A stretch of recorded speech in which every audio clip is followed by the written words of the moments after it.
In the far side of the southern Ethiopian Omo Valley, around the rolling hills and plains lives the Hamar Tribe, a tribe known for their culture and unique traditions.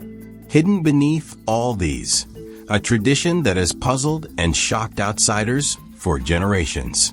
In the Hamar Tribe, women are flogged, sometimes severely, as a prelude to marriage. But before a woman becomes a bride in the Hamar Tribe, she must undergo a ritual that many across the world would deem cruel. This ancient practice, known as Yukali Bula or the bull jumping ceremony, serves as a rite of passage, not just for the men, but also for the women. And the flogging? Well, that's their proof or sign of loyalty, love, and honor to their future husbands. Part 1. The Hamar Tribe, a brief introduction. The Hamar Tribe is one of the many ethnic groups that call the Omo Valley home. This region is a cultural vibe, but the Hamar people remain unique with their distinctive traditions and their reputation for being fierce cattle herders. Like many indigenous tribes, the Hamar's way of life revolves around their livestock. Cattle are their currency, their food, and their symbol of status. Yet, despite their focus on cattle and farming, the Hamar are also known for their artistic expressions. Their women are adorned with beads, metal jewelry, and cowrie shells. Their hair styled with ochre, a mixture of butter and red iron oxide. This style, this beauty, is a reflection of their deep cultural roots. But these women are also participants in one of the most controversial rituals of their tribe. Part 2.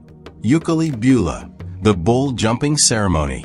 The Yukali Bula, or bull jumping ceremony, is the central coming-of-age ritual for young Hamar men.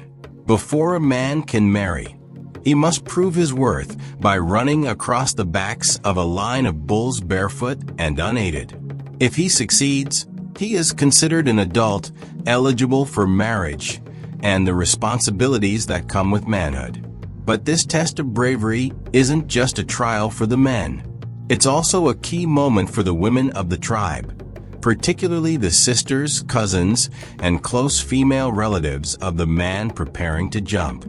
For the women, this ceremony is their own rite of passage, a ritual that involves voluntary flogging. Yes, you heard that right. These women will be whipped, sometimes until they bleed, by the Maza, the older men who have already passed the bull jumping test. The flogging of women in the Hamar tribe is seen as an act of devotion and strength. For the women, these lashings are not a punishment, but a badge of honor. Each strike, each wound, is a testament to their courage, loyalty, and willingness to support their brothers, cousins, and future husbands. The women don't resist. In fact, they demand the floggings. Some even taunt the Maza, daring them to whip harder. The scars that remain after the ritual are worn with pride, a physical reminder of their sacrifice for their families. For outsiders, this ritual can seem brutal, even barbaric. But for the Hamar people, it is an essential part of their culture. To them, the pain endured in this moment is nothing compared to the strength it symbolizes. The scars left behind are like medals of honor. Part 4. The cultural significance of pain. In the Hamar tribe, pain is a part of life. It's not something to be feared, but embraced as a symbol of endurance and resilience. The flogging ritual isn't about subjugation. It's about showing solidarity with the men of the tribe and proving one's strength as a woman. For these women, the scars are lifelong reminders of their rite of passage, their transition from girlhood to womanhood. The flogging is just one part of a larger tapestry of Hamar culture, where strength and sacrifice are valued above all. Part 5. The debate, tradition versus human rights. In recent years, the Hamar tradition of flogging has come under scrutiny. Human rights organizations have questioned the practice, calling it violent and unnecessary. But within the Hamar community, this tradition is fiercely defended as a crucial part of their identity. For the Hamar people, these rituals are sacred. They represent the core values of their community: strength, sacrifice, and solidarity. To simply dismiss them as cruel without understanding the cultural context would be a mistake. We're not asking for the erasure of Hamar culture, but we do question whether this particular ritual, where women are flogged to the point of injury, aligns with basic human rights. Shot. Nice. So we have also around the other market. You pick up the goats and put them in. Yes, she's Yeah. already sold. Now, have you ever seen these bulls or these cows? Have you ever seen them attack people? Yes.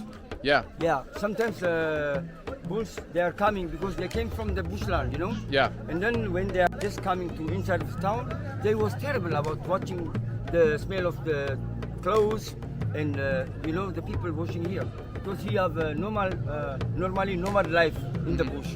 When he came to here, scared, and then he's going to attack you like that. Yeah. Yeah. I've seen videos of them. They sometimes on the street. Yes. They And just they take you by horn, Uh-huh. and then they put it down like that 3 times, 4 times, Yeah. and then sometimes they kill you. They know? kill you. Yeah. Yeah. So I guess you got to be careful Yes. when you're close because you never know. Hi. Yeah, everybody here friendly, you know. Friendly. Yeah, everybody. Tradition should not come at the cost of one's physical well-being. Part 6. The future of the tradition. As the world becomes more interconnected, indigenous tribes like the Hamar face a dilemma. How do they hold onto their ancient customs while adapting to the pressures of a modern world that often views these traditions as outdated or harmful? For the Hamar women, the flogging ritual is more than just an act of pain. It is a rite of passage that binds them to their family, their culture, and their community. But as the world watches, the question remains: will this ritual continue unchanged, or will it evolve as the Hamar people navigate the balance between tradition and progress? In the Hamar tribe, strength is measured in scars. But as the world changes, the question lingers: how much longer will these scars define their identity? If you want to learn more about the Hamar tribe and their cultural traditions, subscribe to our channel for more documentaries exploring the world's most fascinating and diverse communities.